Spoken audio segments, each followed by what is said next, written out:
ঢাকার মিরপুরে অবস্থিত জাতীয় উদ্ভিদ উদ্যান, যা সাধারণত বোটানিক্যাল গার্ডেন নামে পরিচিত, এটি বাংলাদেশের বৃহত্তম উদ্ভিদ সংরক্ষণ ও গবেষণা কেন্দ্র। এই উদ্যানের অন্যতম আকর্ষণ হল এর গোলাকৃতির পদ্মপুকুর, যা প্রজাপতির প্রজনন কেন্দ্র হিসেবেও পরিচিত। পদ্মপুকুরে বিভিন্ন মৌসুমে পদ্ম ও শাপলা ফুল ফোটে, যা দর্শনার্থীদের মুগ্ধ করে। এই পুকুরটি প্রজাপতি প্রজনন কেন্দ্র হিসেবে ব্যবহৃত হয়, যা উদ্যানের জীববৈচিত্র্য রক্ষায় গুরুত্বপূর্ণ ভূমিকা পালন করে।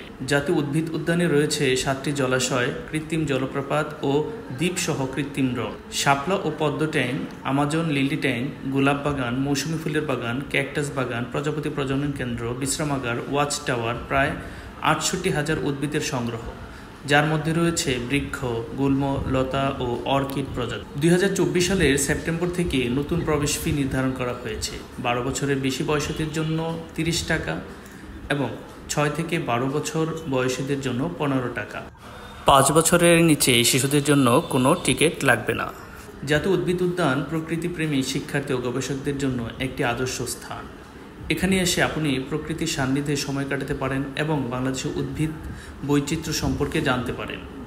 উদ্যানের পরিবেশ এখন অনেক উন্নত হয়েছে এবং নিরাপত্তা ব্যবস্থা জোরদার করা হয়েছে, যাতে দর্শনার্থীরা নির্বিঘ্নে ভ্রমণ করতে পারেন। ধন্যবাদ।